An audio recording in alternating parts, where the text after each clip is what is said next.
Okay, let's start our webinar today. Today we are going to talk about the center control. Mainly, I'm going to explain how to control the center. You can start doing it from the first moves, or you can do it a little later, but some moves should be played in advance to prepare your position for later fight for the center. Okay, before we start this topic, let's cover your homework. So can you see my screen? Is everything okay? The sound should be good. We have a lot of participants today, which is great. Oh, this is okay. Let's remove it. So last time we were talking about this game. Yeah, let me check it out.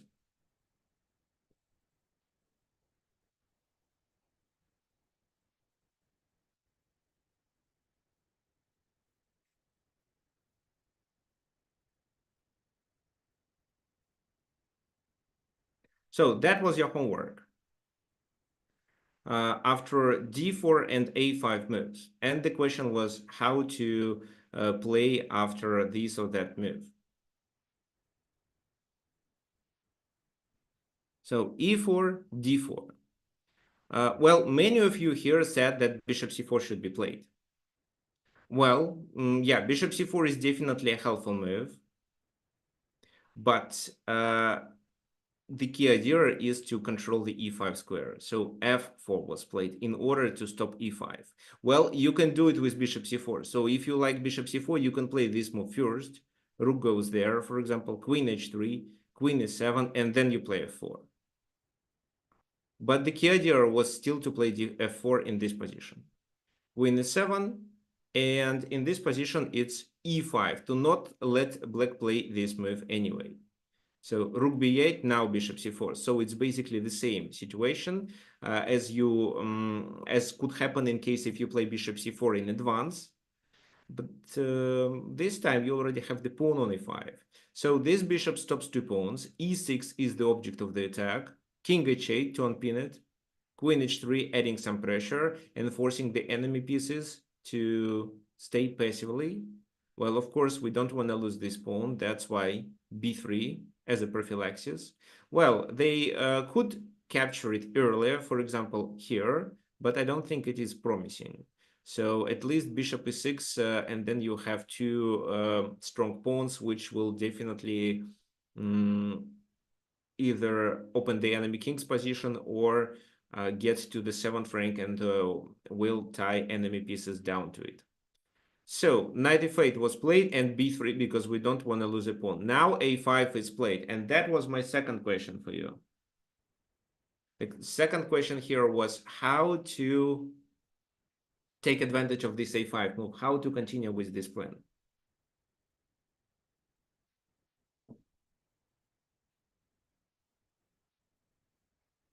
Any suggestions?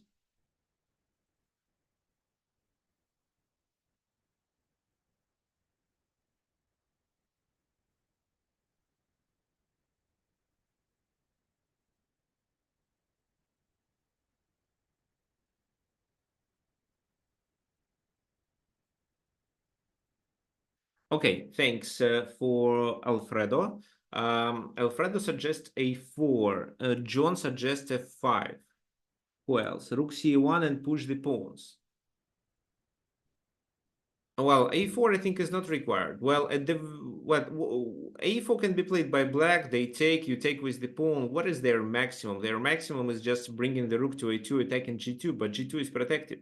Instead of that, you shouldn't spend tempo on that preparation. Well, of course, a4 cements the position and you can play it, but then you have to realize your main plan. Rook c1 and push the pawns. Well, okay, so you are trying to do some preparation, some prophylaxis. What can I suggest? If you think that a certain maneuver or a certain idea works without prophylaxis, do it immediately without any prophylaxis, because you may let your opponent prepare or initiate a counterplay.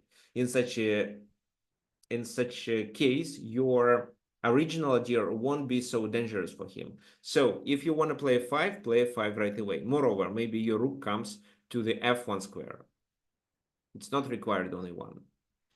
Well, you're going to play this move, which opens the king, so they have to take. Also, they would love to get rid of this e6 weakness, but then you develop initiative. So here you actually converted one type of advantage to another type of advantage. Here they have a weak pawn on e6 that they have to defend. You allow him to exchange. No, and that was your advantage. You allow him to exchange this weak pawn, but convert your advantage of having the weak pawn in the enemy camp to your initiative with two rooks and attack of the king, and making the e pawn as a passed pawn. So knight h7, doubling the rooks. Queen d8 to not let the rook to go to f7. Queen g3, adding pressure here.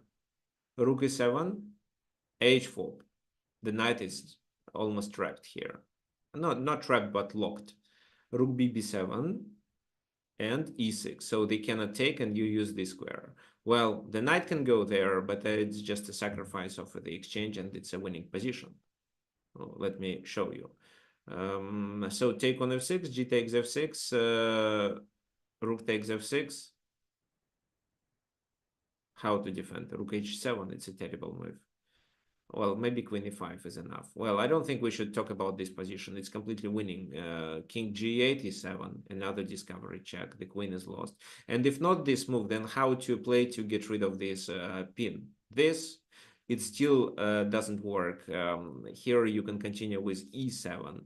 And if the rook takes, it is a checkmate. If the queen takes, you can use the back rank. Queen b8. Rook g8 is not a possibility. Blocking with the queen is a blunder too. So queen e8, rook f8, and you're winning. So knight cannot go to f6. They played this move, queen e5, increasing the pressure, queen e8, and now a4. But a4 was actually not played to stop this, but to play this, to attack the queen. Queen d8, rook f2, some preparation. No, this is where Fischer didn't know how exactly he wins. His position was obviously winning, but he was in a time trouble already because it comes to the 40 moves limit. It's move 35. And you know, when they played, there was I think there were 2 hours given for 40 moves, and there was an increment of 1 hour. No, not increment. It was extra time once they pass 40 move time control. 1 hour more was given to each player in such a case. And after that, after 20 moves more, they had 30 minutes as extra time again. So finally, the game could last for 7 hours. This is where he was just playing the moves to pass the 40 moves time control. Queen e4, preparing with some attack, but well, right now nothing works, so he wants to play rook f7 actually. Attacking here because once the knight moves, it can be captured with a rook on f6 or f8, and then queen h7 is a checkmate. So black plays knight f6, and it was taken. G takes, it seems that this rook protects, but the other rook comes to f6, h6 folds, so it's completely winning. Bishop c4 back, king h8, and after queen f4, there is no defense.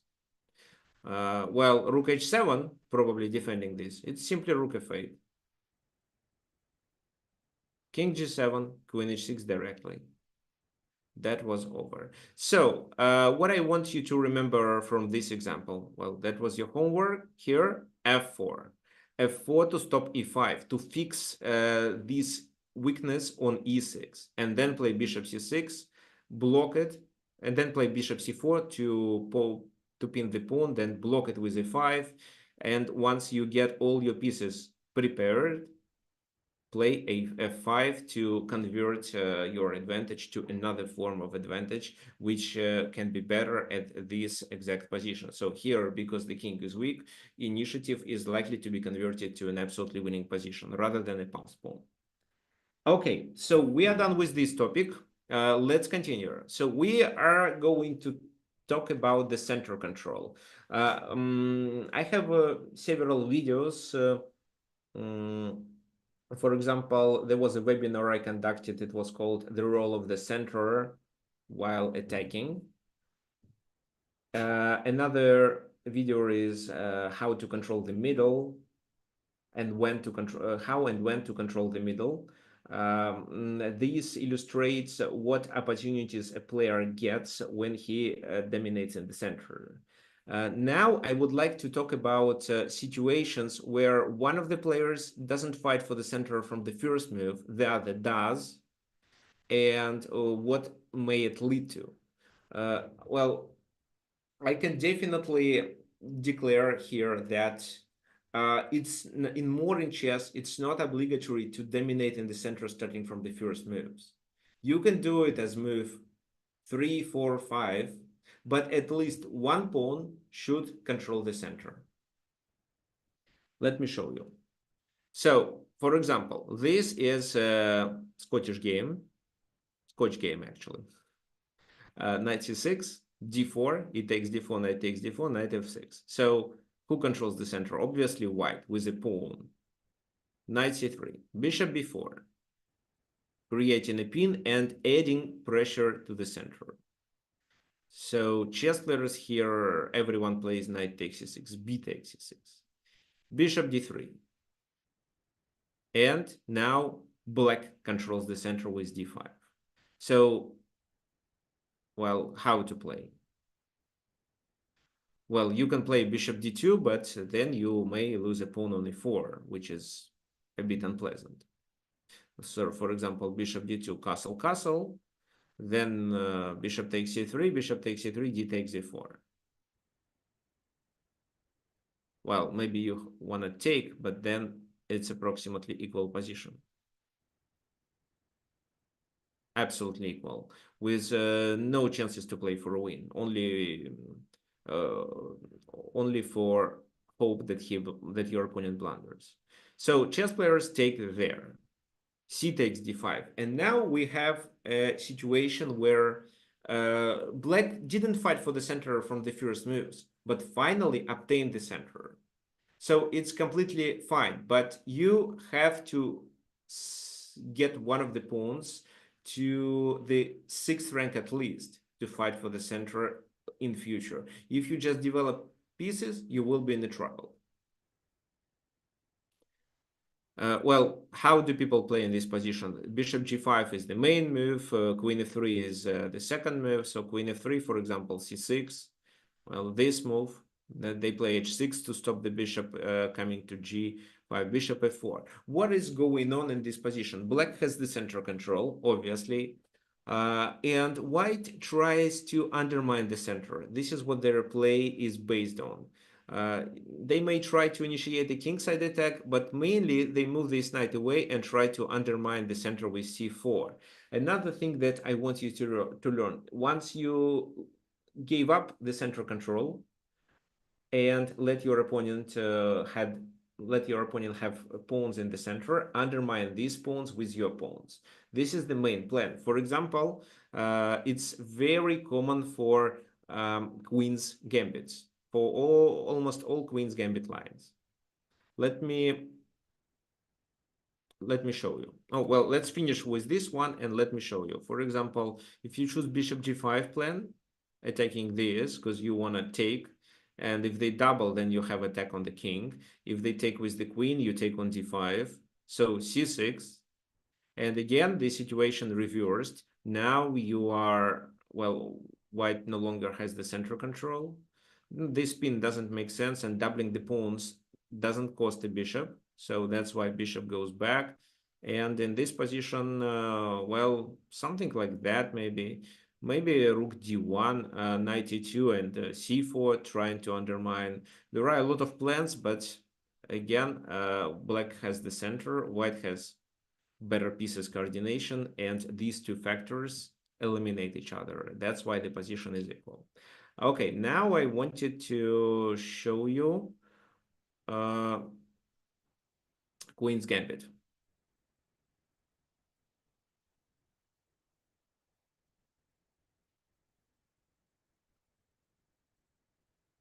So knight bd7, let's say rook c1, a6, for example. It's not the main move, but it's one of the common ideas. So a3, d takes c4, black gives up the central control, bishop takes, b5, bishop goes back, and then not bishop b7, not anything else but c5 right away. c5 right away, and then what happens? So there is a pawn in the center of this. These are about to be exchanged. If d takes c5, it's fine for black because they improve their pieces. There is a check on d3. Well, bishop comes to b7. There is a control over e4, and I would say that the black pieces are located better with equal situation in the center. And if they don't take, then c takes d4, e takes d4, and the pawn in the center exists, but it's an isolated pawn. So black stops any d pawn movements further and can blockade it with their pieces. So that's why it's quite promising for black. Okay, let's go back. Now, the second example. Sicilians. Knight c6, d4, c takes d4, knight takes d4, knight f6. Knight c3, and d6. So this is where only on the move fifth, black tries to control the central squares. Actually, they try to do it with the first move. c5 also affects the center. Okay, try to answer a question. Why Sicilian lines exist? Why fighting for the center with slow moves like d6 or e6 is still possible and provide black with good chances to play for a win? What do you think?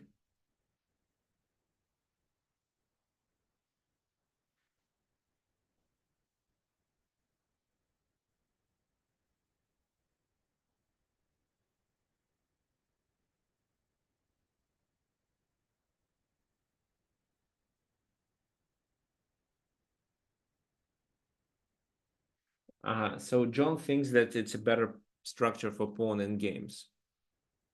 Well, I partially agree with it.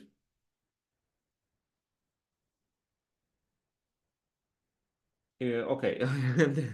Well, it depends on the end game. For example, can Sicilian end games are better for white because there is a weakness on d6. So very often such thing happens, and the queen from c7 has to be exchanged, and these end games are better for white. But for example, dragon end game is favorable for black.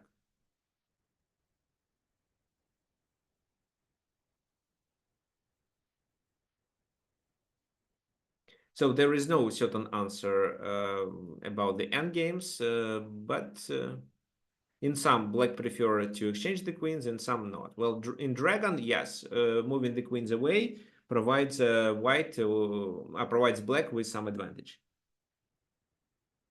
Okay. So the answer of Michael: white's pieces become more vulnerable as black develops in castles. Well, what can I say? No, it's not fully correct. The key idea of Sicilians is that you have more pawns in the center, and this is the key factor. This d6 pawn provides you with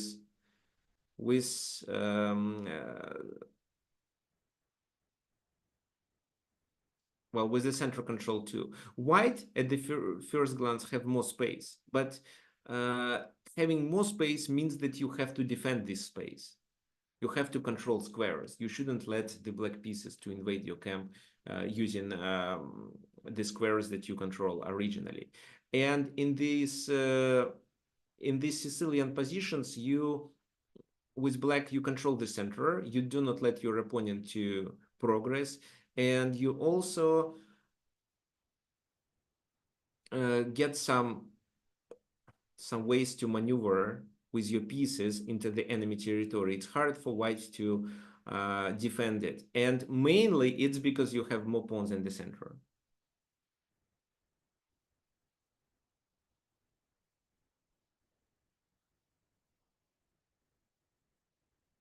Okay, so g3 was played, e6, bishop g2, bishop e7, castle, queen c7, bishop e3, and castle. So this is a playable position with strong strategic fight. I play a6 here. Typically, I don't like these ideas, but right now it's not a big problem. Queen b8 and a6 can be played later. So black is fine. If you wanna ask the engine thinks white is better, plus 0.5, but the engine usually says white is better in open Sicilians, but how to convert it? Okay, actually for the homework, you have this position where your task is to answer what's wrong with knight c6 move, why c takes d4 is a must, why black shouldn't let white dominate with pawns in the center, how you punish d5. And this is your other homework. So we sacrifice the pawn on g5, but we have 2 pawns there. How does black have a compensation? This is your other homework task. I'm going to send a PDF. Well, actually, I can send it right away.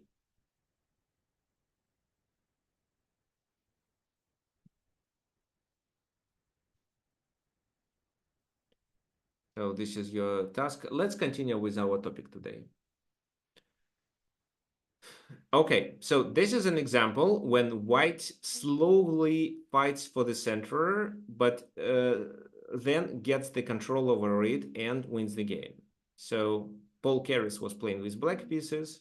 It was a very strong grandmaster, but still lost. So knight f3, ready opening, d5. I will play d5 myself, fighting for the center, e3, knight f6, c4, starting undermining, c6.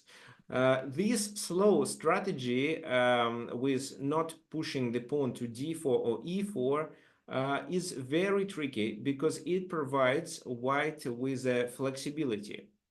They are not sure which they pawn structure they like, and that's why they first would love to see how black sets his pieces to choose a better pawn structure that that can be the most unpleasant for black. So you see, people who try to deviate with Larsen opening, with Reti, or playing c4 in the first move, want to keep flexibility and choose the pawn structure that they want according to what black plays. Okay, let's continue. So b3, bishop b2, they are not playing d4, but d4 would lead to one of the lines of Slav defense. b3, g6. Well, black needs to develop their pieces. They don't want to play this to block the bishop. I would, for example, play bishop f5 here, then e6. But g6, bishop g7, and the knight goes to d7. What do you think? Which move you'd better play in this position?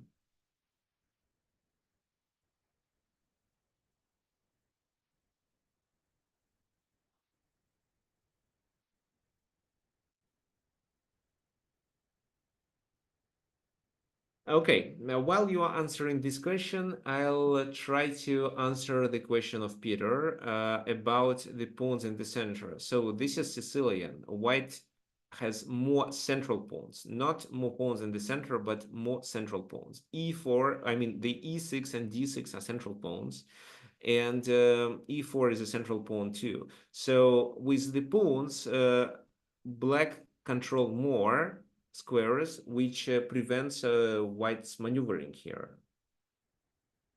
And because of that, we can say that. But the F pawn and the C pawn, I mean, no, they don't control 2 squares in the center, but they're not as good. You mean f4 can be played often, right? So or C. Well, C, yes, but C makes the D4 weak. Anyway, yes, it's also possible. Yes, they control E5, but at the same time, they cannot use none of these squares to move their knights, for example. So yes, F4 slightly controls E5, and it is important. You cannot go that way, but you can enter the enemy territory through the other way. So that's why more central squares is usually preferred. That's why when you are, well, like when kids learn chess, chess coaches usually ask them to capture with their pawns closer to the center. For example, like I don't know which example. Okay, let's say this knight f3, knight f6, this. So I don't know, bishop f5, and if this happens, they take through this closer to the center to get the more pawns in the center, which is actually not the best way. It's a possible move, but it's not the best way. Instead, very often it's better to capture with the pawn out of the center, but get a quick development. So chess is a game of chess is always a game of compromises.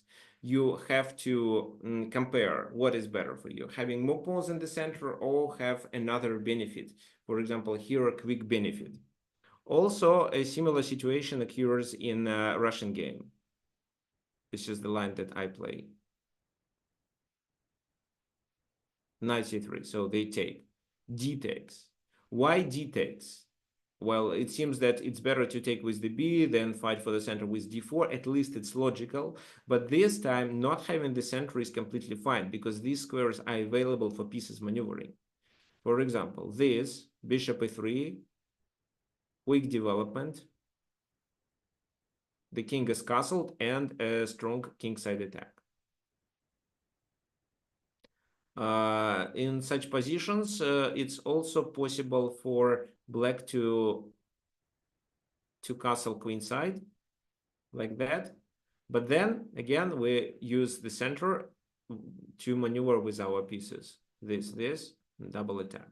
Well, if they don't take, but I don't know, move this, at least we can take on e6 and get a bishop pair. If they save the bishop somehow, then bishop b5 is dangerous. Okay. So a lot depends on how pieces are located. But usually having more pawns in the center with other equal conditions is preferable. So let's continue. Well, what would you play in this position? Knight b7 was the last move.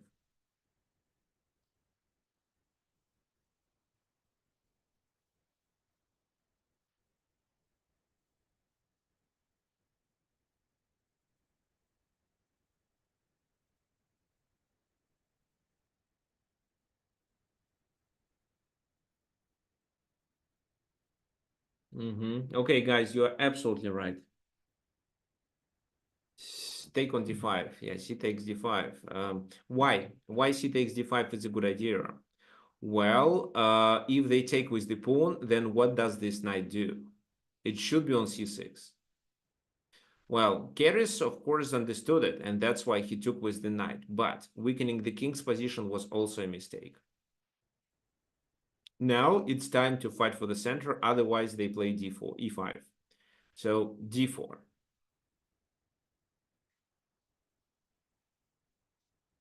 No, black pieces are not well prepared.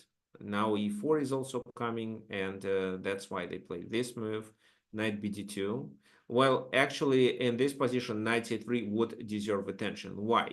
To swap a few pieces off and try to, well, bishop f5 is not playable because of f4, and try to prevent these central movements. How? Well, good question. I don't know. Because bishop g4, it's still e4. Maybe instead there should be some counterplay on this side, like a4. because e5, knight d5. Anyway, this position is still favorable for white. So bishop f5, queen c1. a5 finally was played. a3, because knight b4 can be a problem. With bishop f5, black stops e4. Knight b6, queen b2. So some potential threats here. That's why king g8. Rook ac1, taking the c5 square under control. Maybe the rook will move there. Ideally, we would love to get one of our knights to c5 to attack a lot of squares into the enemy camp and prevent the queen and bishop maneuvering. Knight c8, knight e5, knight d7 to exchange the knight. So what would you do this time?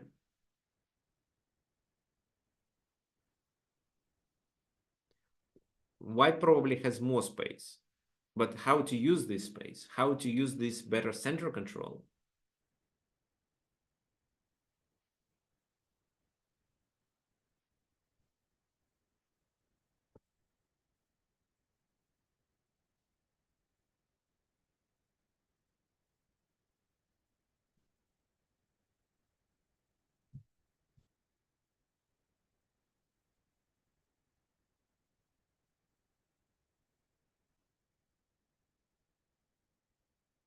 Yes, guys, thank you. I think you are right about f4. Not sure if bishop c4 should be played then, or bishop f3, but definitely f4 and some kingside attack with g4. I think they're gonna take on e5 then. So f4, knight takes e5, f takes e5, and then e4, not g4. Just don't blunder this pawn. It's protected now, but do not forget about it. Maybe you need to place the rook here. Okay, f4. Well, I missed one of your questions there. Here, what if instead of this move we do that? Good point, but this time after e6, if we decide to capture, they take with the e pawn. This is how they have fewer pawns in the center. I mean, black has fewer pawns in the center, but controls the most important e4 square, so they can do that move. Well, you can do the same with a knight, but I don't see the purpose of doing it. So let's say knight d7. How you defend it? With f4? Well, the pawn structure looks ugly, and they can simply control a lot of squares here to prevent your activity. Even if they just continue with f6, it is fine. So that's why if you want to take on d5, you should take it right away when the pawn is still on e7. So this f4. Well, they didn't take, they played this move. Bishop f3. No, b5 is stopped. You also control the e4 square and you're about to push the pawn forward. f6, the knight has to retreat. We can swap the knights off, and it's not a mistake, but white has space. And if white has space, it means that black doesn't have space. And with no space, it's quite difficult to maneuver with pieces effectively. That's why it's better to have more pieces on the board. So this knight on d7 doesn't have better squares. It can go to b6 only, and that's why this move. So if they want to exchange this knight, we are completely fine. We can even capture with the pawn. Why with the pawn? Well, to open the file, attack b7, and also get the pawn closer to the center. It will help us to continue with e4 and d5, and maybe create some passed pawns in the center. So bishop e6, e4 anyway, knight b6. Some prophylaxis to not blunder with a check in case if the queen moves. And this is where black tries to fight for the center with f5. So knight e5 was obviously the best move. Knight goes there, for example. They may take, knight takes. So, no, actually. Yeah, actually knight e5 was possible, but maybe white played better in the game. So there is some attack, but at the same time, there is this square available, and also bishop f5 can be played. So it looks quite promising for black now. Yeah, 95 doesn't look good. Okay, so here f5 and the game continued with d5. Why? It was actually a mistake. Instead of this move, maybe still 95 or knight takes d6 was a better option. But black is doing right things. They're trying to undermine the center. If they don't do this, then it's either f5 will be played later, or knight d6 maybe, and then d5. Yeah, knight d6 and then d5. Like knight takes d6, then pawn takes and d5. We sacrifice the pawn, but then we can use our rook to pressure d6. Okay, let me play a random move. Then knight a5. Okay, let me play something else. Maybe this move. Then d5. C takes, e takes, knight takes, rook fd1. With some pressure, with some ideas like knight b6, knight e4, knight c5 also. So we can sacrifice the pawn and convert our central domination to another type of the advantage. In our case, it's initiative, rook versus queen confrontation. The queen can hardly find a good spot. So queen e8, for example, knight e4, threatening with this move. Then b7 is hanging. This is also a target. Fine. So f5 is required. That was absolutely right from black. White played g5. They had a concrete idea. What do you think is the best move for black now?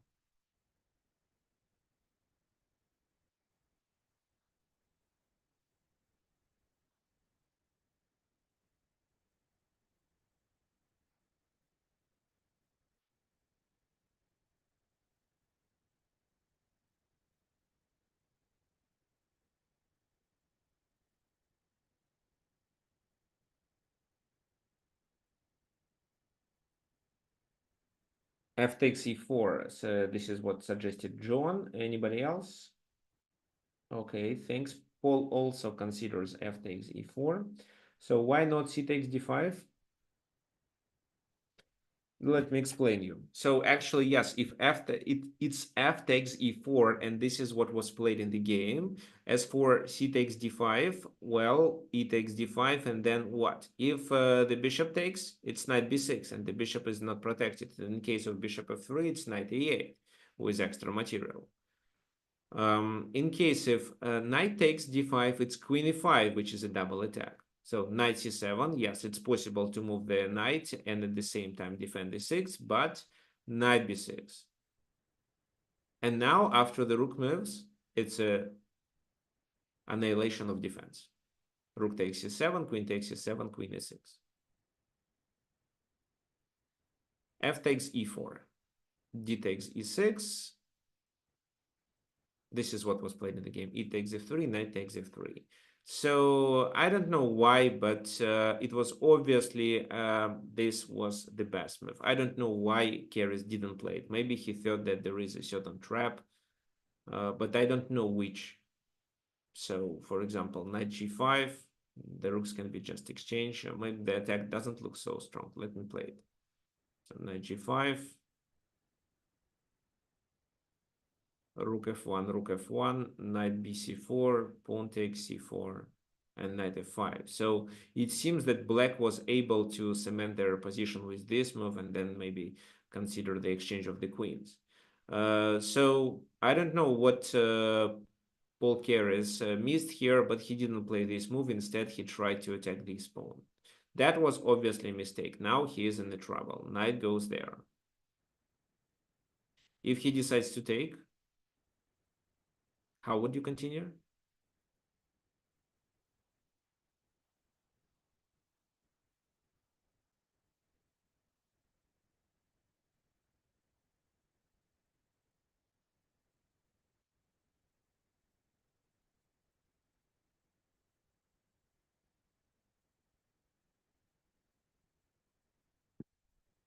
Okay, while you are thinking, let me tell you something. Here, you may think, well, where is White's advantage? They no longer have any pawns in the center, and Black has the pawn on e7. Well, that's right, guys. But this time, the center, I mean, the pawn center is not important at all because of other factors becoming more decisive. Which are the factors I'm talking about? Well, the king weakness. The king weakness and the ability of white to attack it through this diagonal with knights as well, and maybe even with a pawn push to get the king exposed. And there is still some central control with the f pawn. So e5 square is available and becomes like a strong point for the knights. Yeah, here you have to play knight d4, the rook moves there, and knight g4 to go to h6. So knight e6, knight h6 is a checkmate. For example, this, queen moves, and knight h6, the game is over. That's why taking on e6 is not a possibility. Queen f8, queen d4, rook a6. So, well, this move is possible, but then knight d7 fork. That's why they have.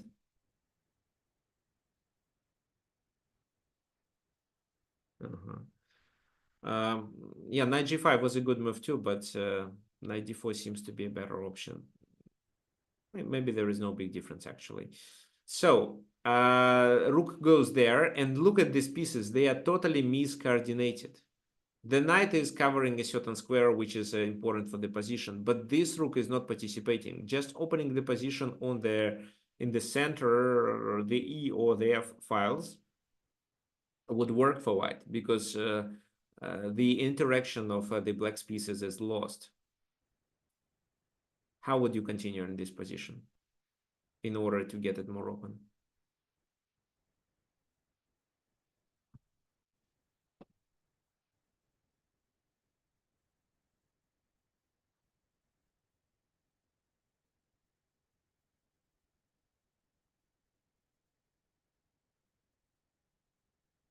Okay, thanks, John. I'm waiting for more suggestions, and then I will announce what you suggest.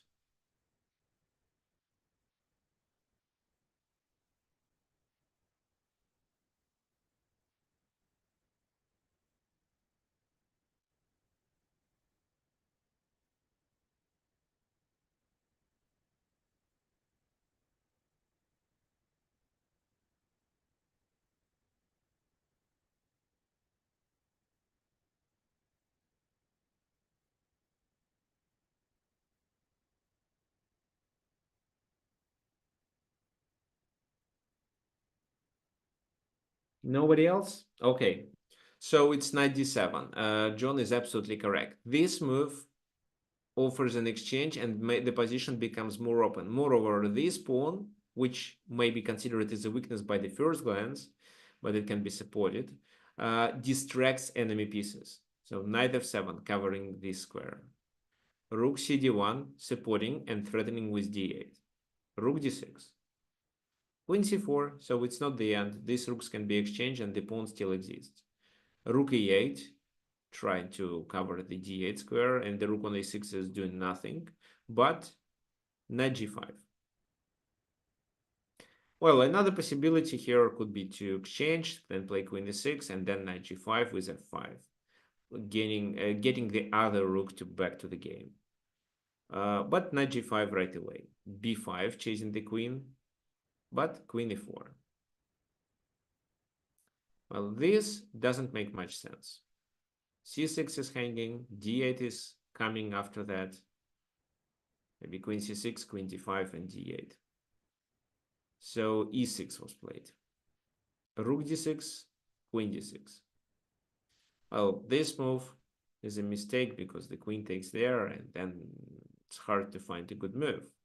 Blocking doesn't work so well, at least because of queen c6.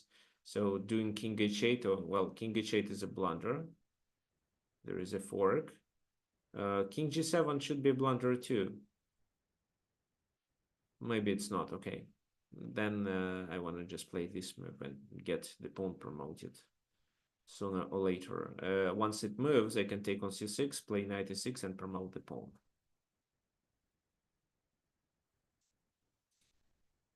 So this is, for example, a blunder. How is it a blunder? Queen e7. Knight goes there, then knight checks. If they play something else, like move the king, then I can promote. Or just take on h7, depends on where they move the king. Okay, fine. So rook d6, queen d6, queen e6. And the endgame becomes completely winning. Knight d8. It seems that it's not the end, but knight c5, defending and vacating the line for the rook. Knight goes there, back, rook e1, king f8. It seems that the king is able to control e8, but no, knight e6. And if he goes there, it's a discovered attack. He loses a rook. If he goes back, then it's still this move. So this rook d8 means that we can check, forcing him to go to g7 and then initiate a fork. If rook a7, how would you play in this position?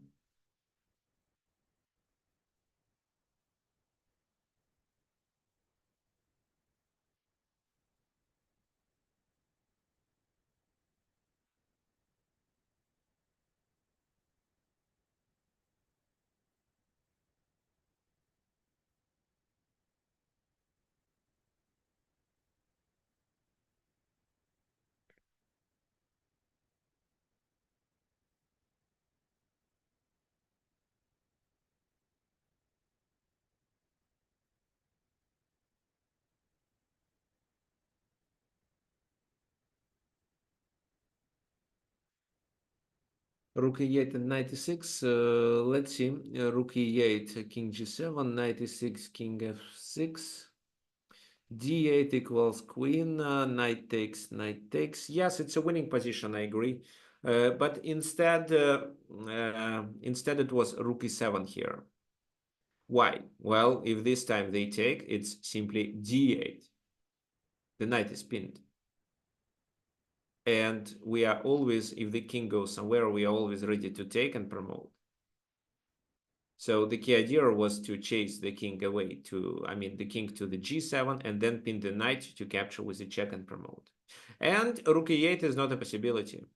And rook b7 is too slow because this is a check and then the pawn is promoted. Actually, it can be promoted right away. Okay, so this is how Alexander Konstantinopolsky was able to fight the center.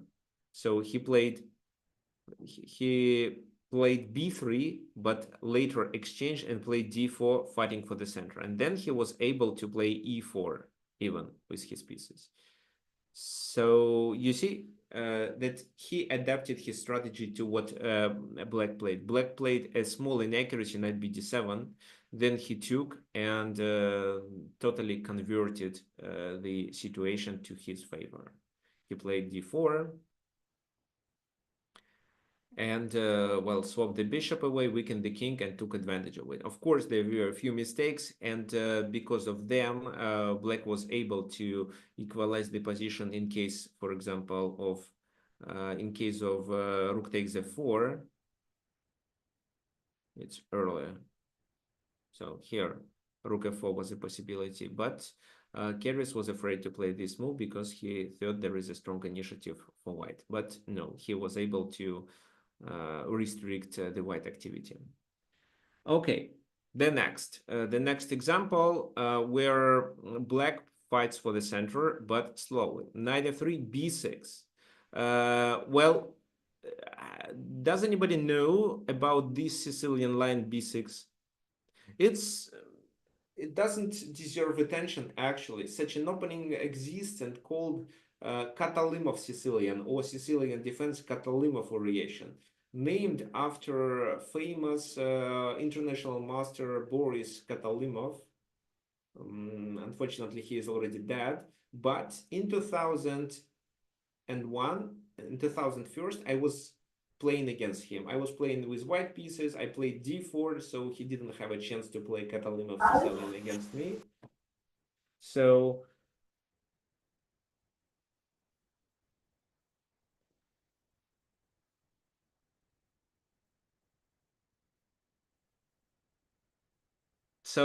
well, this is actually either unsound or semi-sound opening. Okay, Anthony, I will mute you if you don't mind, because there is a background noise.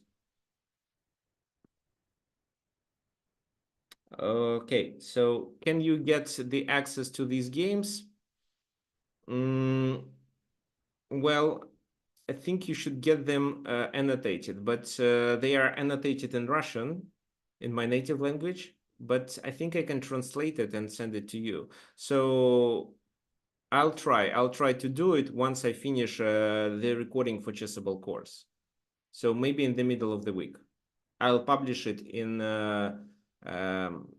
Chessland's group on chess.com. So B6 definitely is not the best way, but they finally transpose to the hedgehog, to the position that I play when I play Sicilian. So with a slightly weird move order. Oh, well, bishop d8. Bishop comes to c7. So here in one of my games with white pieces, I played queen f2. I was playing against Grandmaster Diego Flores here in Argentina 1 year ago. And well, he had some very slight advantage, but then I managed to outplay him, but couldn't realize my advantage, and the game ended in a draw. Well, but this time it was bishop g1. Bishop g1 and d5. So look at this position once again. What did happen? Black is very passive by the first glance, but at the same time ready for any actions that white takes here. You may look at the engine, and the engine says white is better, plus 0.6, which is actually an opening advantage. But if you look at the statistics, a lot of games here end in the black favor. For example, in this exact position, there are 16 games played among masters, and 38% are winning for black. 44 are draws, and only in 19% of all cases, white wins. So this is not the best strategy. Well, my move queen f2 is actually not a good move at all. Here the statistics shows that there were 3 games, and 1 lost for white, 2 others were draws. It doesn't include my game against Grandmaster Diego Flores, but it means that 3 draws and 1 win for black. So even with almost no control over the center, I mean, with a little control over the center like this, it is possible to play passive positions because of better pieces coordination and the better preparation for opening the center here. So bishop g1 was played. What would you play for black? Their pieces are already prepared, but what for? There should be like a resulting strike for black, which illustrates that the black pieces are better coordinated. What strike I'm talking about? Who can guess? So, by the way, guys, could you please raise your hands, those who play the hedgehog with black pieces?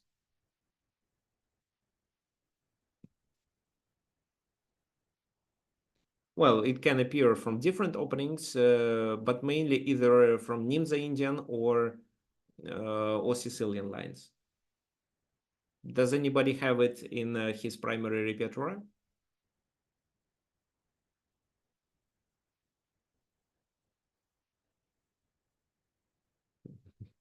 Oh, Michael, you should play this opening because you have Sicilian, and for example, the hedgehog is one of the best weapons against Marek Zibain. Okay, nobody plays it. Fine. Guys, you should try because it teaches you how to play with a lack of space.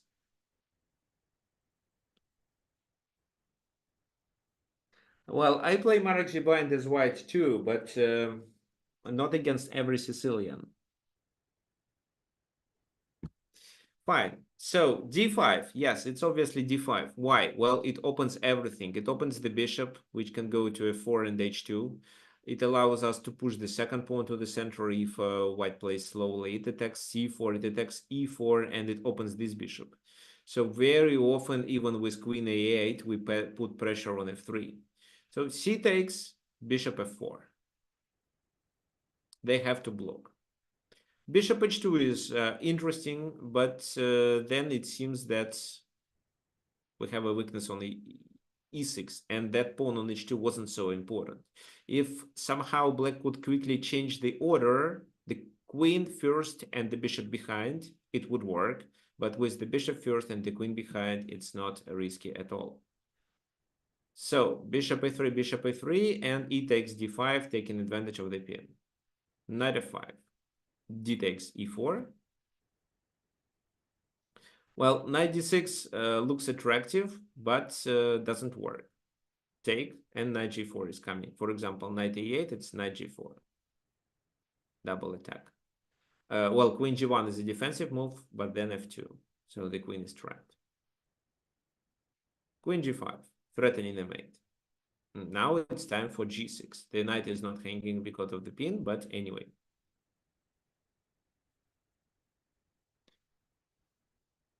F takes e4. F takes e4, queen e5, getting the queen to the place of action. So it's a pin, and if the knight moves away, not without a check, not with a check, then the queen is lost. So knight h6 with a check is a must. King f8, queen d2. So it seems okay. White has a pawn in the center, but look at their pieces and try to compare it to these pieces. So this rook is active, this rook is active, the knights are protecting each other, and the bishop is targeting e4. The only disadvantage is that this knight can be under the attack once we capture on e4 with a knight. This is the only problem. And now look at the white pieces, how they are discoordinated. The knight on the edge is not doing much. This knight defends. This bishop is actually not doing anything. It would be better to have this bishop somewhere on a2 targeting f7. At least this is how this bishop would be coordinated with the knight on h6. Okay, John, don't worry, but remember that the link is always the same. You can use the one from the previous webinar. The link is the same. I from time to time change it because of security reason, but I didn't change it for a few months. Well, I'm not sure if you remember, but there was a situation when some hackers from South America joined, and we demonstrated some inappropriate videos. So that's why I decided to not publish the link everywhere, so only people who register get it. But if you registered for the previous webinar, you can use that link.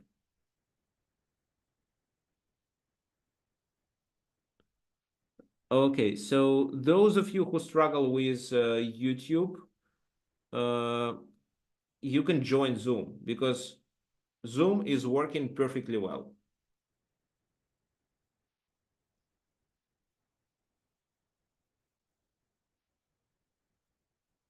So if you, okay, message me at tricksofchess@gmail.com and I'll send you the link if you didn't register, for example. Okay, there is a good question by Michael, whether this rook on e8 would better stay on d8. Well, occasionally, yes. If the rook was on d8 already, then yes, it would be better. But generally, but mainly because of the confrontation of the rook versus queen. If we expect the queen to move immediately, then there is no point of allocating the rook on the d file. Maybe if you plan to move the knight with a temper and somehow exchange and take advantage of this pin. So this position is better, but if you play this, they move the queen. So spending the tempo on rook d8 probably doesn't deserve attention here. So king g7, bishop e2. Now this is coming. So this is a very obvious idea. So if the queen is chased away, there is also a knight hanging. This is what black plays. Their pieces are coordinated for a tactical strike. Now, if queen c3, it's simply king takes h6. So queen takes queen, then knight takes, and the rook c7 doesn't win anything. Well, the pawn is hanging on a6 because the bishop moved, but it's already two minor pieces for a rook. And all these pieces are centralized. So rook takes c3, allowing knight e4. Well, this is under attack, but does it make sense to capture it? Let's decide. For example, in case of queen d7, threatening with queen f7 maybe, how would you play?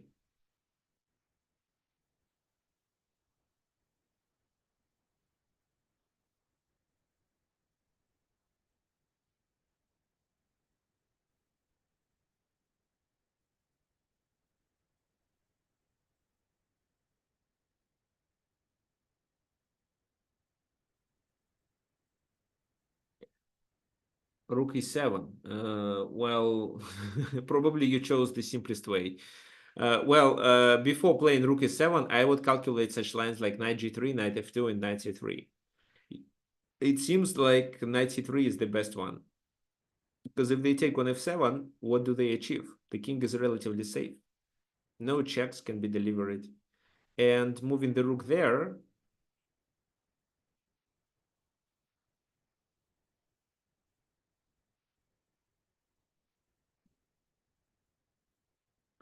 by the way, Zoom just recently asked me if I speak English. So is my English so bad? So it recognized it as other language.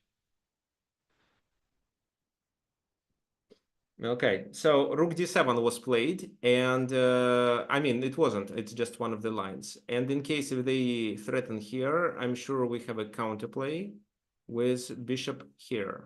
How does it work? So if the king doesn't take, then with queen e3, we force him to take. So let's say he takes right away, then this move. And then we join the rook to the attack. So if king h3 or g3, we bring the rook, there should be checkmate. In case of king g1, we can still bring the rook to the game with this maneuver. Now, moving to the f file means losing the queen. Moving to somewhere else means that we can continue the attack with rook e3. So king goes there. Well, queen e2, and at the very least, if he goes there, we exchange the queens. If he goes there, then we play queen g4. So this leads to a checkmate, and this leads to a queen loss. So black is completely winning. This attack on h7 cannot be converted because black is much faster. Knight g4 was played here. Well, it's hard to suggest a good move. Knight g4, queen c3. And because these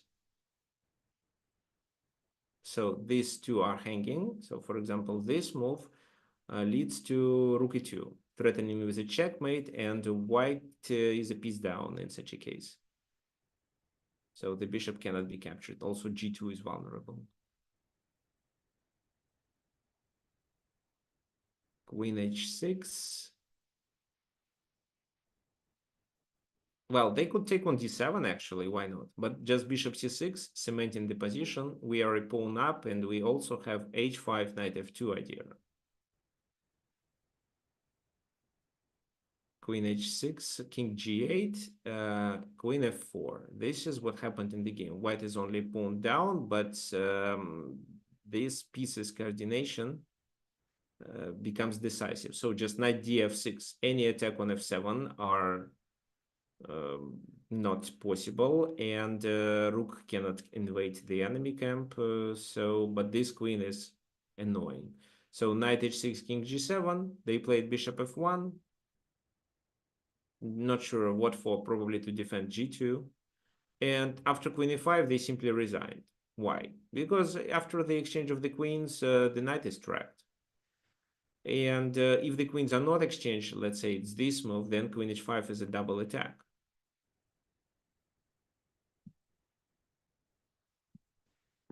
That's it. So you see,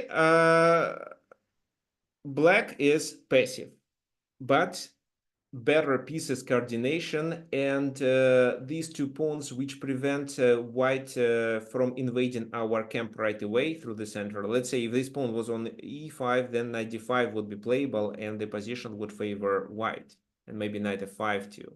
But with two pawns being flexible, we have some control over the center, and we are prepared for opening the position once we improve our pieces a little, like this, and this.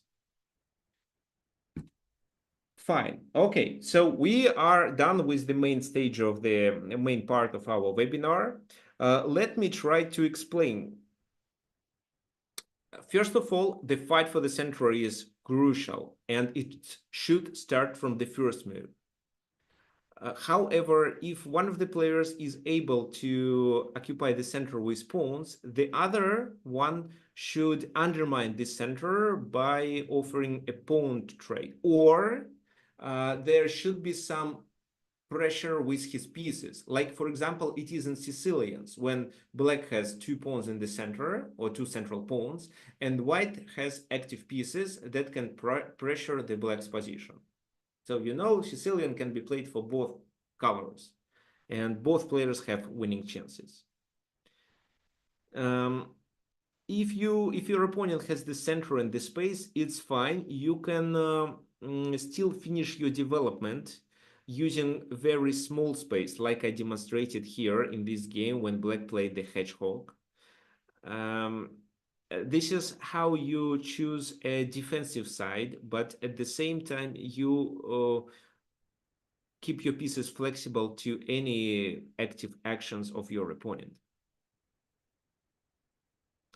However, if one of the players catches or grabs the space and at the same time keeps his pawn structure solid, this is what happened in the next game that I'm not going to show right away, but we will talk about it later. So if one of the players grabs the space and at the same time keeps his pawn structure solid, he is likely to obtain advantage and force the opponent to play for a draw only. Because, well, nowadays strong players are able to realize space advantage. And if you, for example, were following matches between AlphaZero and other engines, AlphaZero mainly fights for the space and then somehow realizes this advantage. It's hard for a human player, but strong grandmasters nowadays are quite successful with it. Anyway, there are two ways of playing chess. You can fight for the center with like classics did, with the pawns moving to the fourth or fifth rank right away, or you can play flexibly with one of the pawns to e6, d6, or e3, d3, and then fight for the center a little later. But you should dominate in the center anyway. I mean, not you should, but you should have some center control anyway. Okay, so look at this fragment. c4, e5, knight f3, knight d7, and e4. White fights for the center. g6. Bishop g5. f6 was played. A kind of inaccuracy. It's not a developing move. It was better to bring the knight to f6. But f6. Bishop h4, bishop g7, c5. What's the idea of c5? Well, to take on e5, obviously, and make the black pawn structure really bad. So d takes e5 was played, and this is what I want you to play against me right away. I can share this.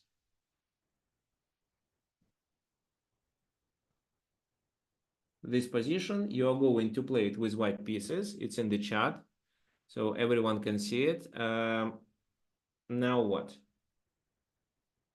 So everyone who likes my webinars and who wants to support it, please use this link. This is how you can send a donation using PayPal. It works simply. You click donate button, enter the amount you want to donate, then click PayPal, and it redirects you to your PayPal account, enter it, and then the money will be sent to my account right away. So I appreciate donation. It helps me to prepare better for the webinars and as well as to plan content. Fine, so the link is sent. What we are going to do now? We are going to play. We are going to play on chess.com. So I'm entering the live section. We are going to start from this position. The one that I sent, you will be playing with white pieces. I will be playing with black. So custom position odds. What do you need is just to tell me your usernames.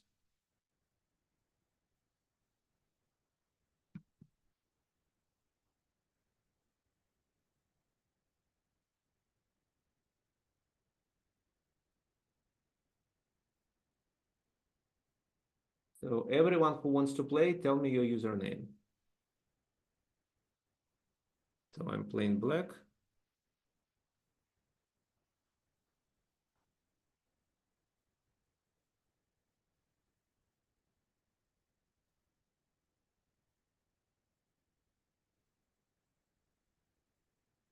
Well, I promise white is much better, so you have good chances to play for a win.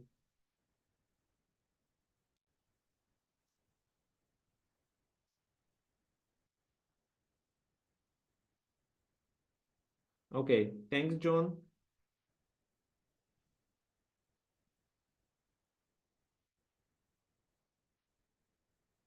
The challenge is sent to you.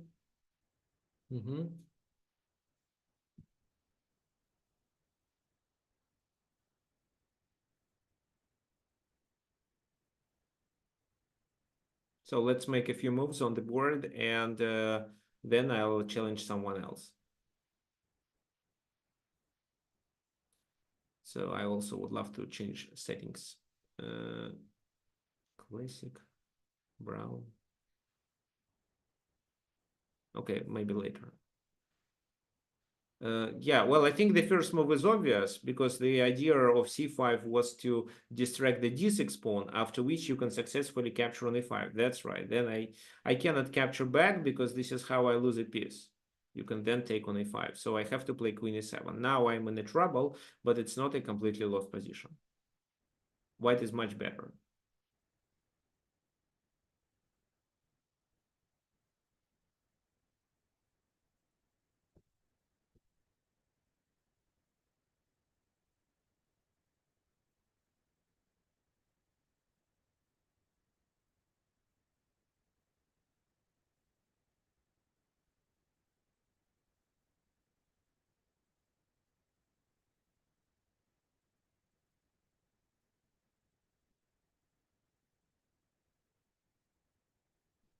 Okay, so John, please make the move within 15 seconds because, okay, thank you. Okay, then I have to play c6 maybe. Parallax, the challenge was sent, so please accept it.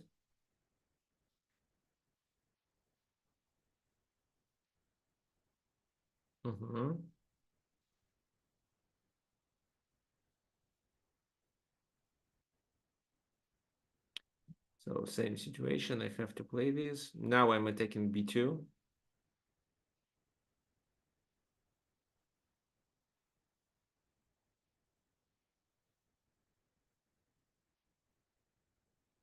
c6 has to be played to control these two squares. Knight c3, okay. Let's just develop pieces, knight e7.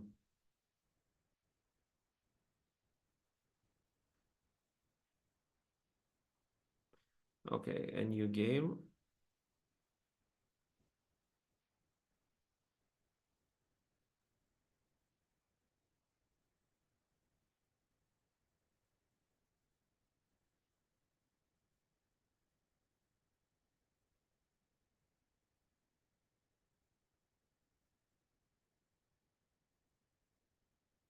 Okay. Your challenge doesn't match the member's current match settings. Okay, so I don't know what's going on. Please adjust your settings.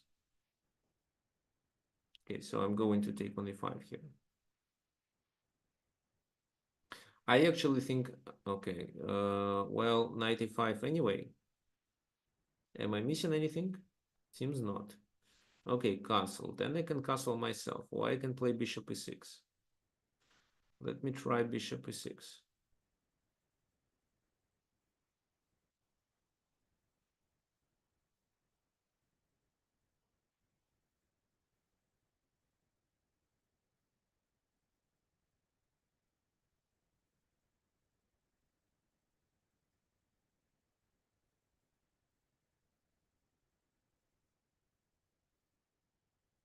F4. Okay, fine. F4 it seems to be a good move, but then queen d4. Check, bishop f2, queen retreats back to d6, right?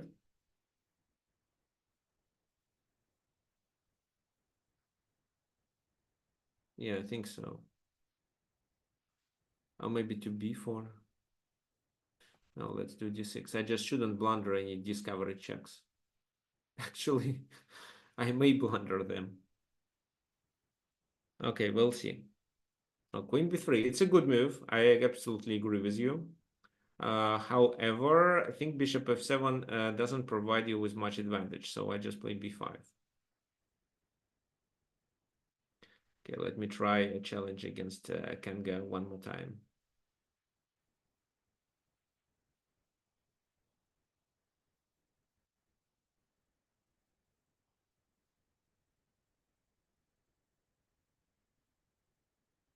No. Queen e2. So you didn't play e5, which I think you should do. Then castle. Knight b5. Take on b5. So what's the purpose? Bishop takes. Okay. King f8.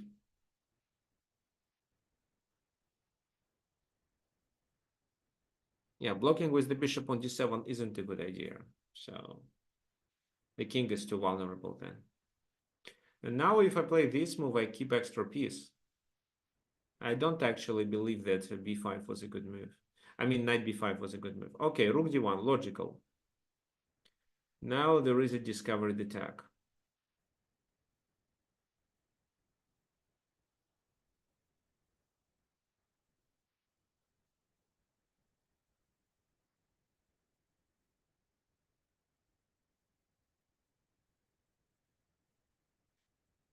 I want to take on f4, so it's so attractive. Okay, let me take. Queen g3. Okay, fine. Then I have to play well, bishop e6 move. Maybe. Let's talk about it. So queen e6 is my candidate move. Queen e6, then bishop c4 probably back. Then I play queen b6, offering another queen trade, and that looks okay. But I can also play bishop e6, and in case of bishop e5, I take on b3, and I don't see a tempo gaining move with this bishop on e5. So bishop d6, I can save my bishop. I think this is much safer. Queen c5. Okay, queen c7 is a must, protecting the knight. I was actually expecting bishop g3. In my opinion, it was more dangerous because then the queen has to go to g5, which is not a good square for the bishop. It's the object of the attack there.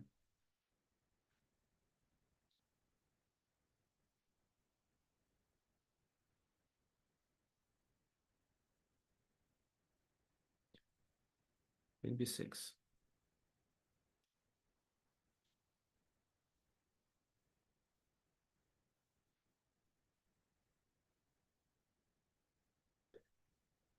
Once I solve the problem with my king, I'll be winning, but it's not an easy task, of course. Bishop c4. Okay, nice.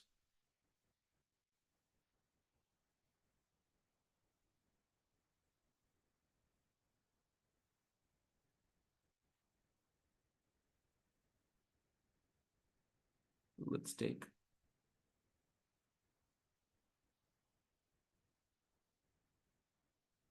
Now bishop e6.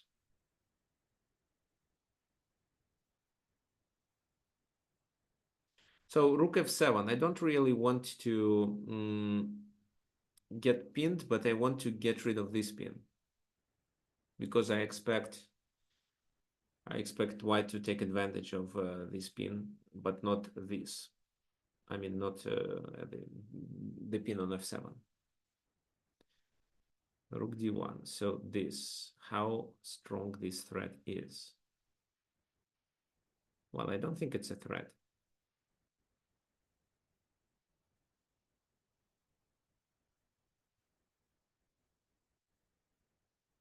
King f7. Yeah, king f7 seems like a reasonable move.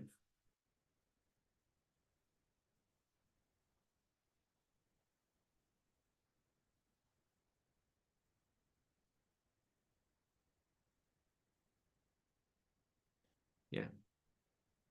e5. Okay, okay. So e5. What if queen takes e5? Then rook e1.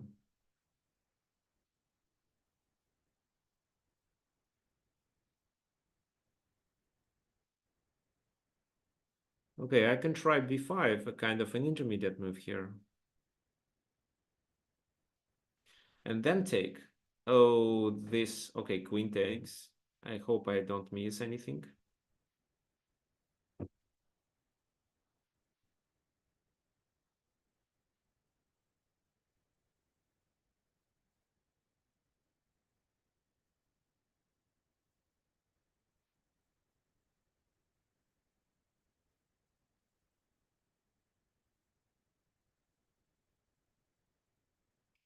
So c5 is vulnerable. And if I move the queen, it's probably queen c4. So I have to move the rook.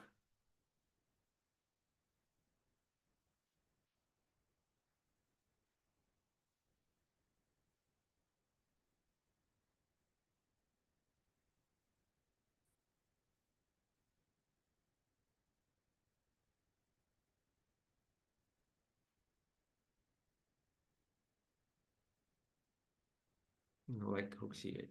Queen e6. Okay, queen e6, queen e5. That was my plan.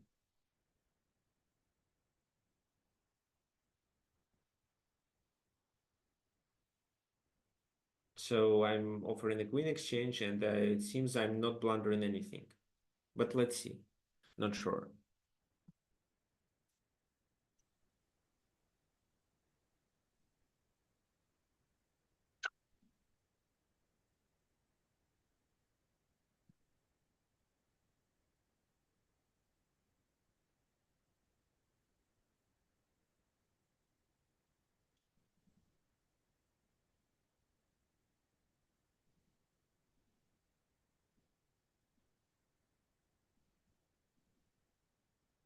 Can get the bishop to the game.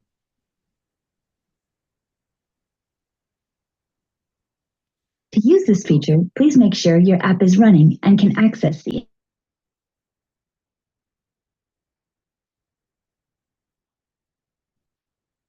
Well, bishop f8 is unlikely to work. Queen c6, c4. c4 is a possibility. So if I play this move, it's bishop f2, and taking this pawn. If I play c4, it's still bishop f2.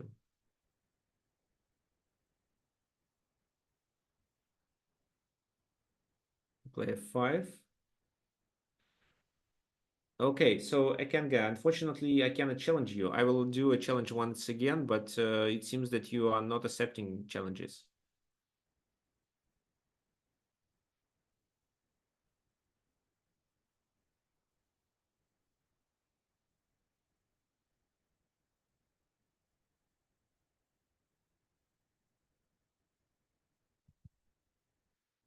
I can try to chase the queen away with this move, so let me try this.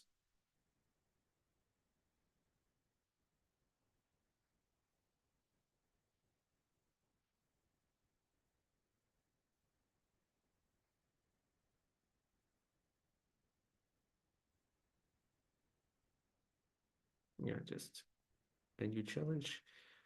Custom position order, 15 plus 10, fin. So I'm sending a challenge, but it shows that your challenge does not match the member's current match settings. So you have to adjust your match settings. So here bishop f8, not bishop f6, because bishop f6, 94.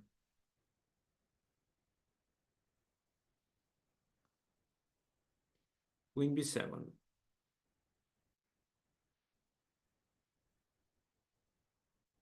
Queen b7, I can successfully play rook d8 move.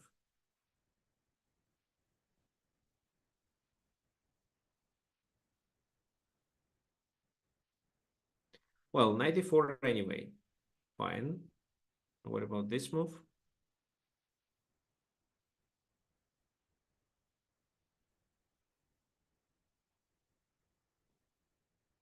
This pawn is hanging. What else is coming? Knight f7, knight g5, check is coming. Yeah, it seems I have to play it. h4. Okay, fine.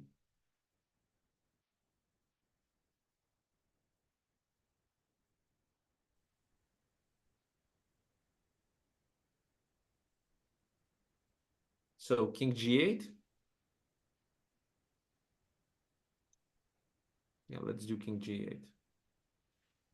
I'm not defending e7, but I'm defending it with the queen, so it's not a big issue.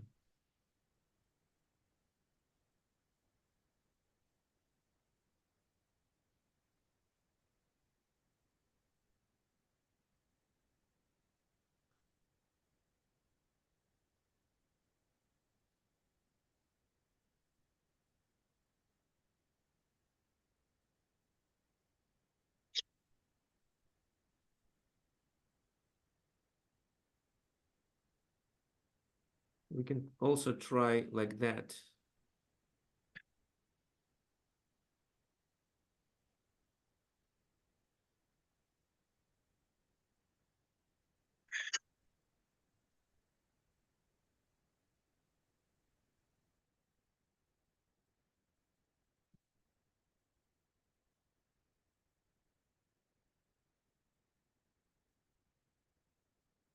Okay, rook c7, so attacking my pawn. But this is a poison pawn, I think.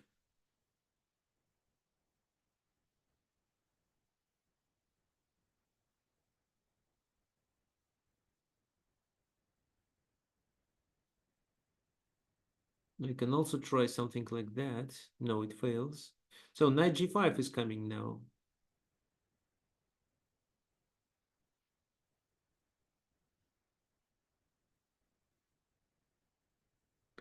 Okay, let me just defend against this move.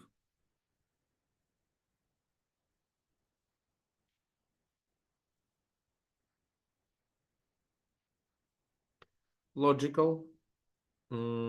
So it's time to open the position.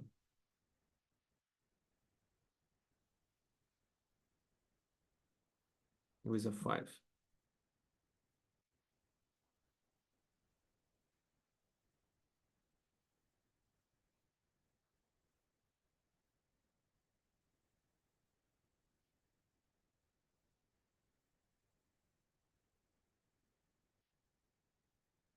Oh, well, the rook c5 is obviously a blunder.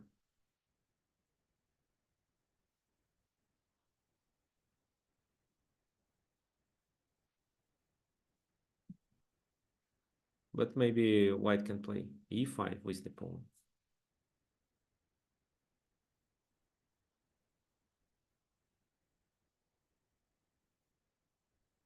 So what about this move, actually?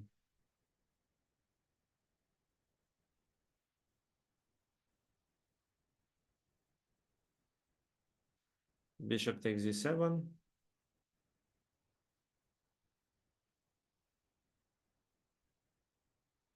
Takes e4. Yeah, I like this move.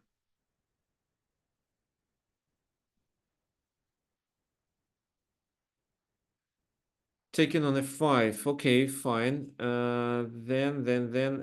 Well, if I take bishop f2, so that's why I have to check first and then play this. Okay, so here I take on e4.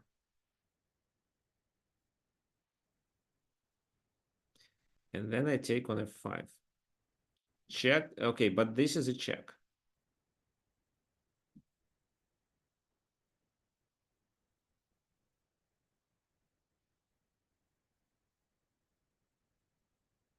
I lose a pawn. Where do I move my queen? I can move my queen to f6 actually.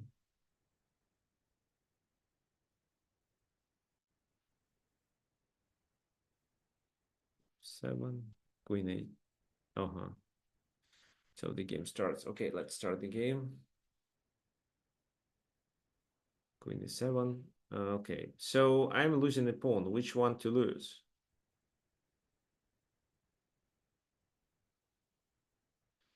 I think rook f6 is maybe king d5 is a better move.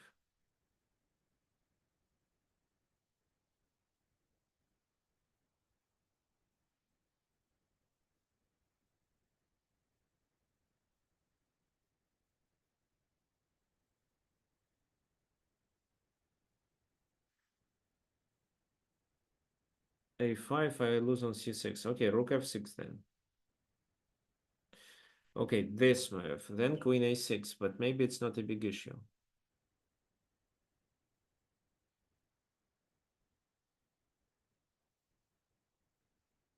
If I do queen f6, is it better? Probably yes. I miss a check on b3, but it's just a check. Rook a7, right. So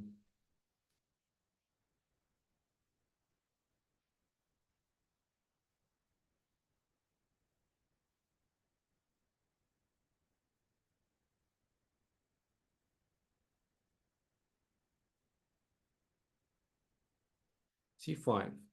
I have some plan in mind. Okay, knight c3, c6.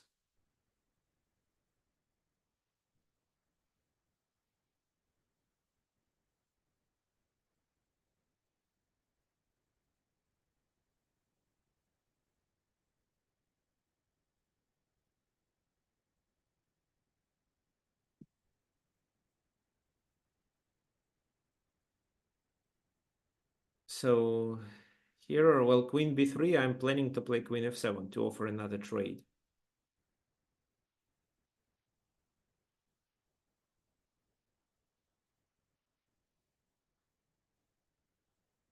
Well, I don't fully understand the purpose of a4, so let me take on e5.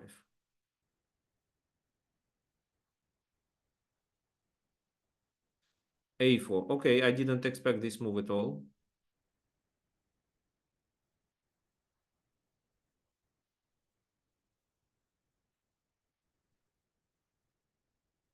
Well, I need to take then. Queen c7.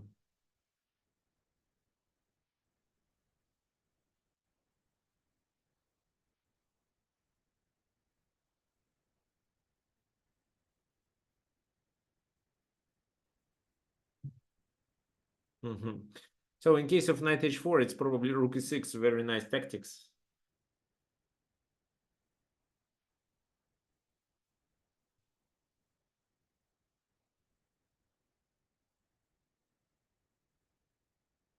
But I think I can just take on g3 first. Yeah, I can take on g3, it's winning. King d5 is a must. Queen e5 is a must.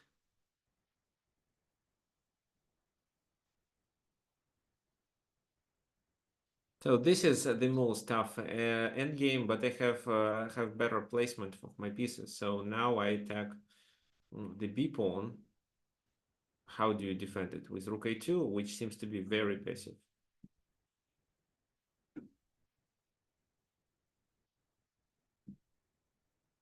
So bishop e6 fails because of bishop g3. Okay, knight e7 just.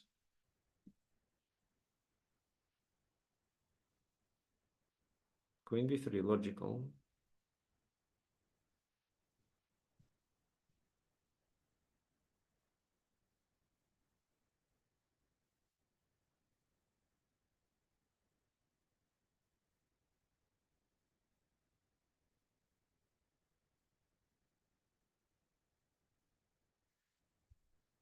What do I expect?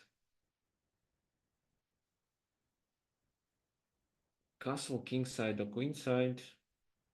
Okay, let me just play this move. Not sure if it's a good idea, but why not? Okay, this.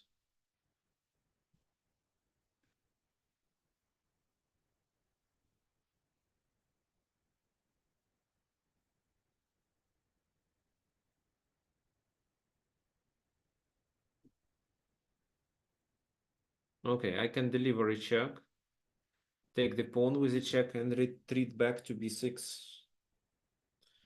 This is how I will be 2 pawns up. So the next move is rook b2 anyway. Oh, rook d1. Rook d1, what's the threat of rook d1?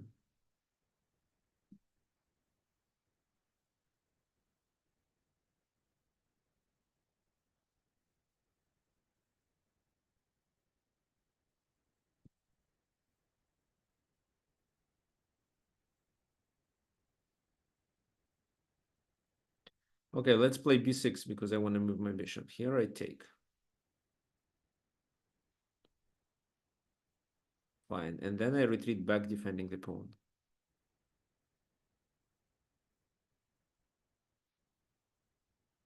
And this is a winning position. Yeah, okay, fine. c4.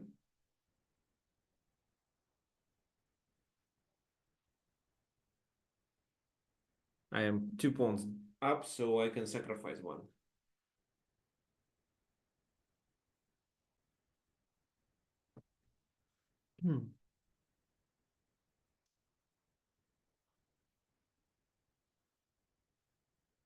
Rook b3 is coming. g6 is still a weakness. This is what bothers me, but maybe it's not a big issue. I can. So king goes there. Here, and this is how I protect h8 rook. Well, yes, it's obviously losing because, well, after king takes, it's queen d6, and after queen takes, I don't know, but I'm a piece up, so probably still queen d6, f4, well, just bishop b2. Oh, bishop b2 is actually a blunder. Okay, not bishop b2, c4 first, and then bishop b2. Okay, thank you for the game. This h5.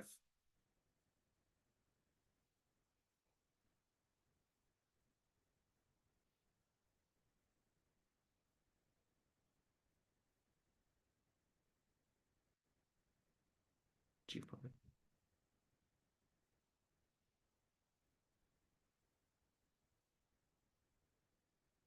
So I have to play this move to not lose. Okay, rook c6, this is what I prepared. Now, once the rooks are exchanged, it's a completely winning position because of the extra pawn.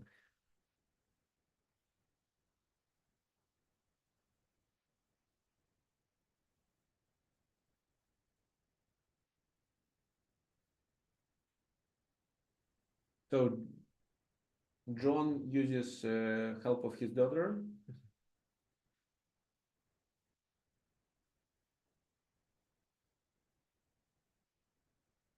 Well, okay, fine. Probably even Magnus Carlsen won't be able to help you here because it's obviously e4, king e5, king d4 then. Okay, this move. So for this move, I prepared bishop f4 originally.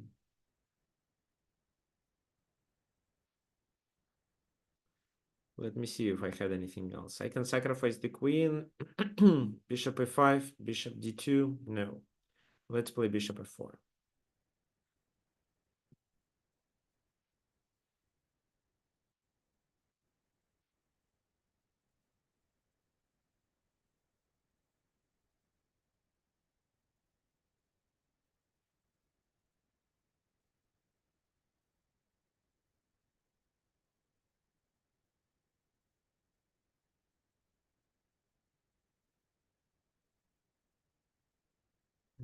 Yeah, but it's still losing.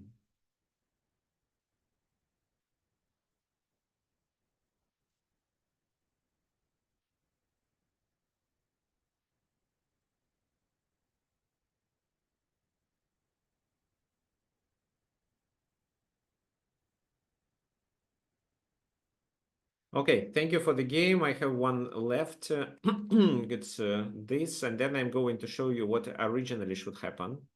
I mean, what happened originally in the game and how you should play instead.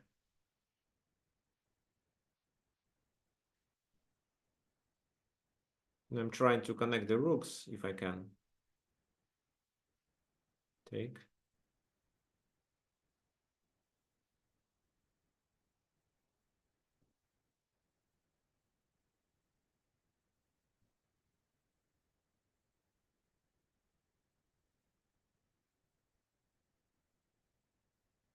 Okay, how to get the rooks connected? Bishop g4 is not the move that I would like to play here.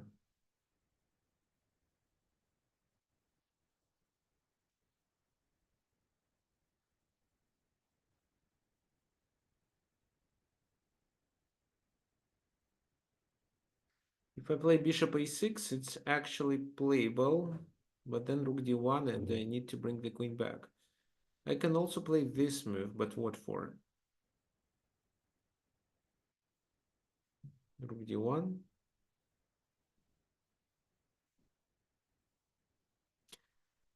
Maybe bishop a6, rook d1 and c4. Sacrificing the pawn back.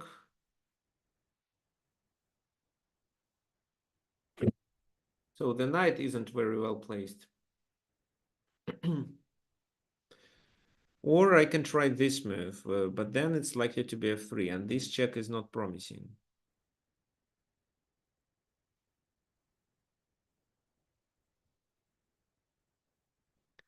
Okay, let me first, well, queen c7. Queen c7 is a possibility. But I believe the queen should be on e5. The e5 square is really good.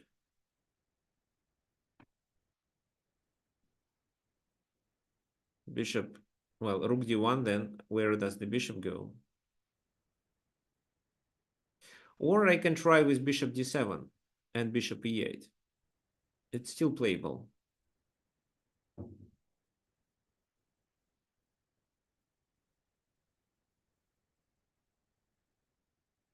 No, bishop d7, rook d1, bishop e8, queen e6, attacking my pieces. Ah, then I have queen e5.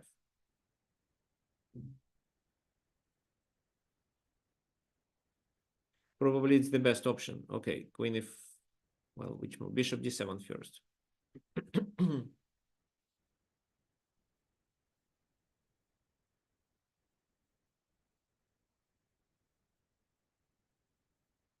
I don't want to sacrifice the pawn too early because then my position is worse from a positional point of view. Here, at least I have a compensation of a pawn. Okay, g3. Well, queen e5. Maybe queen f3 also. Queen f3 is queen f3, then bishop e6.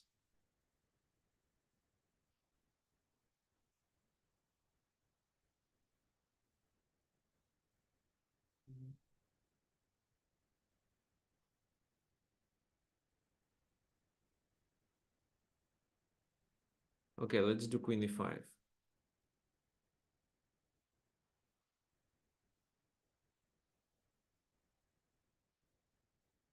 So it's rook d1, and once I play this, it's f4, right?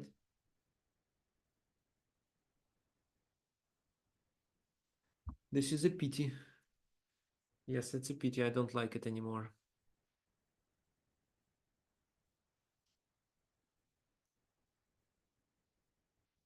Oh, this time actually I can play bishop g4.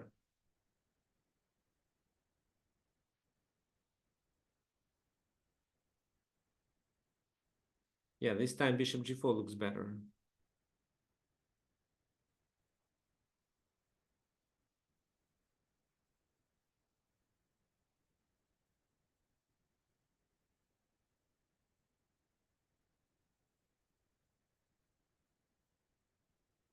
Queen c7. With this move, I prevent the queen's invasion to e6. Oh, wait a second. Instead of the bishop, the queen. Okay. So this move.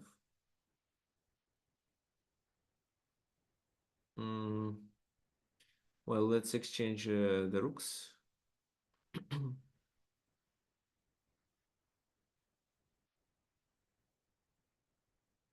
This knight is not doing much, and well, this knight is also not doing anything. But well, if this knight, let's say, was somewhere on e3, I would experience more problems, or even on f4.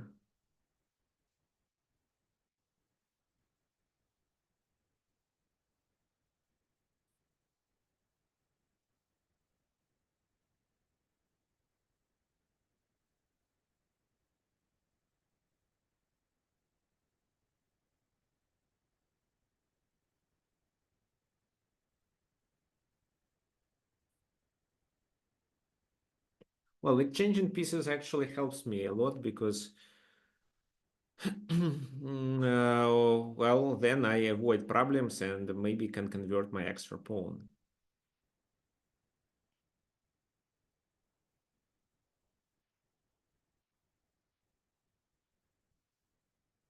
So bishop c8. Yes, but it's completely fine once you take. So I can take with my queen or the knight, so which allows me now to play king g7.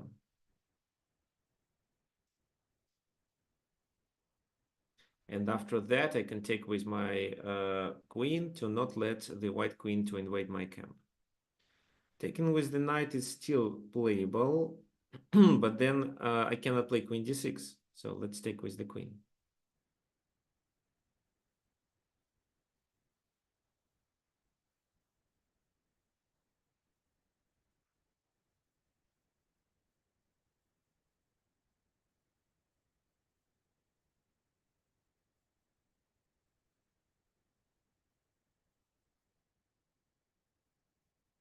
Okay, let's just play some prophylaxis.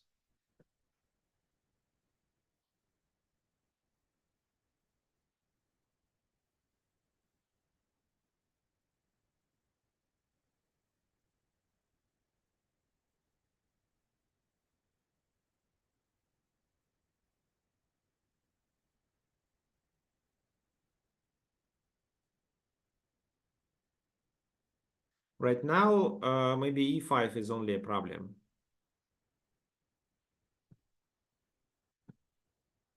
I want to play c4, so I make this pawn weaker, but at the same time, I may get more space.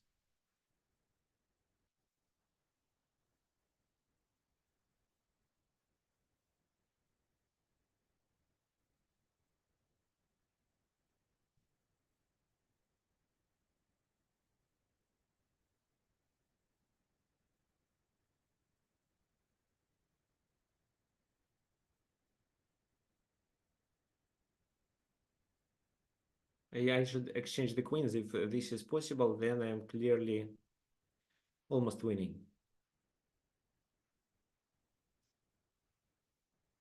My knight should be somewhere here. But the enemy knight shouldn't be on d5.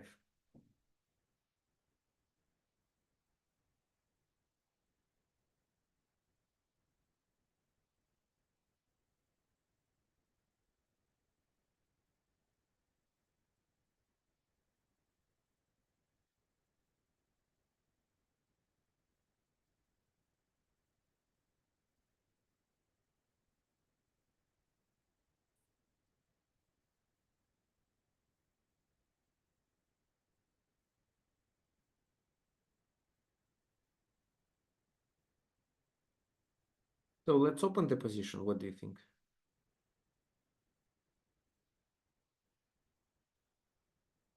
e5, yeah, as expected.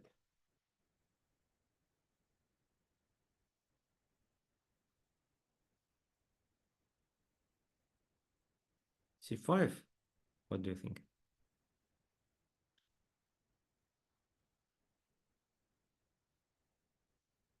b5.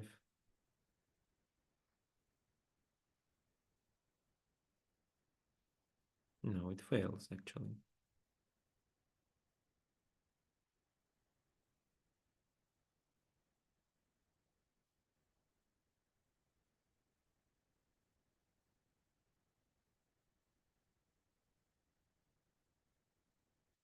So queen a6, queen c7. Yes, queen c7.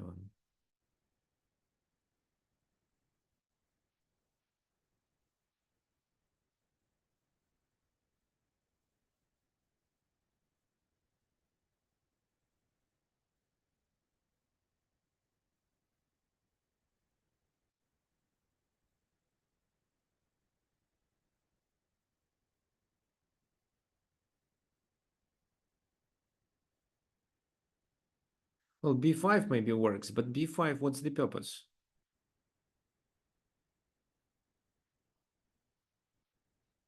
Maybe a5 instead.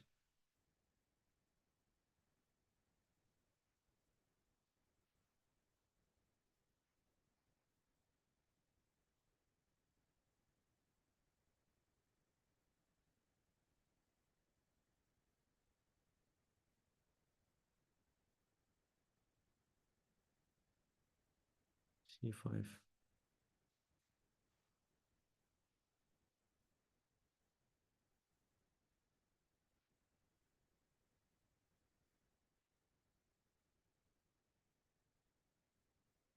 Okay, let's try this.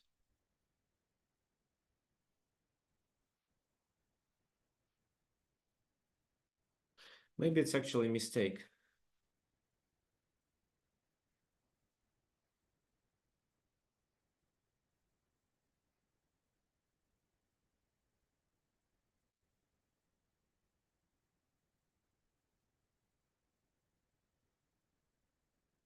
Oh, I also missed this move. It's a pity. Oh, queen a6 should be played, of course.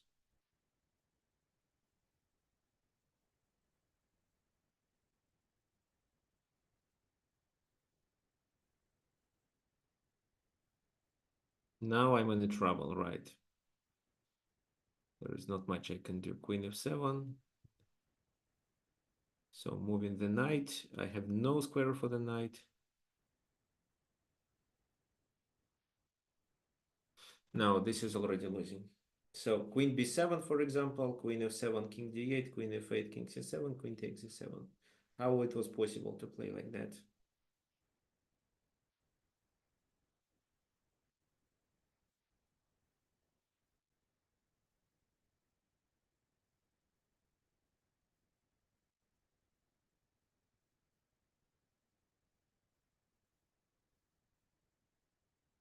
So let's move the knight. I don't know what else.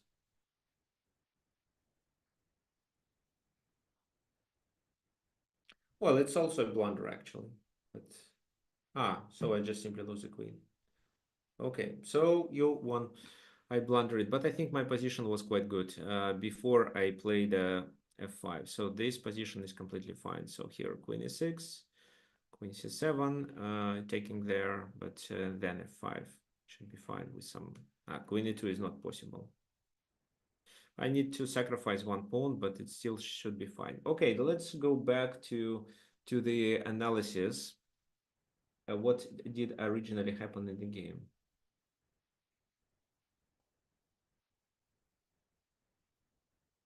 D takes e5, queen e7, knight c3. Well, he didn't play c6, but if let's say he plays c6, then queen b3 should be played, or bishop c4 can be played.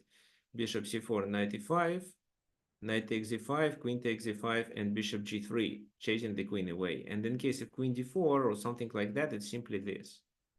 With rook d1 this time to be played with the tempo. So guys, what you missed is bishop g3 move. In the game, c6 wasn't played. Instead, it was knight e5, knight e5, queen e5, and bishop g3 then. Queen e6, knight e5, and it's completely lost. So king f7, knight c7, queen e4, bishop e2. Taking means the queen is trapped. Bishop h3, well, yes, this is what, well, rook b8, saving doesn't work. Queen b3, and then if knight e6, it's simply knight takes knight and the rook hanging there. If the king moves to f8, well, then it's bishop d6, knight e7, castle, it's just a disaster. So queen e2, rook e1, and take on e7 with a checkmate. Bishop h3, knight e8, bishop g2, but it's not a big problem. And then white was able to realize their advantage. It was Bobby Fischer, actually. No, it was Alexander Kotov. Bobby Fischer is the other game that I prepared for today. Knight e6. So bishop g3 is the key move that you missed. Even when the pawn is on c6, it's still a promising idea. So for example, c6, bishop c4, knight e5, knight takes e5, queen takes e5, this, and you chase my queen to go back, and then this move becomes stronger. So knight goes to h6, probably, then a4, or actually you can castle queenside right away. And for b5, I think it's this, similar to Paul's Murphy game, and then bishop d6, that's it. Okay, fine, guys. You got your homework. Any questions, send it to tricksofchess@gmail.com. So we are done for today. See everyone next weekend. Next Sunday, there will be webinar. However, make sure to join the webinar in time. We start at 11 a.m. Eastern Daylight Time. If I'm not mistaken, next Sunday, Europe switches to winter time. So that's why for you, we are likely to start 1 hour earlier, if I'm not missing anything. So do not forget about it. I will send an email to remind you about that. As for these games, I'll try to add the analysis at Chessland's group on chess.com, so you're gonna see it anyway. Okay, perfect. See everyone on next Sunday. Bye-bye.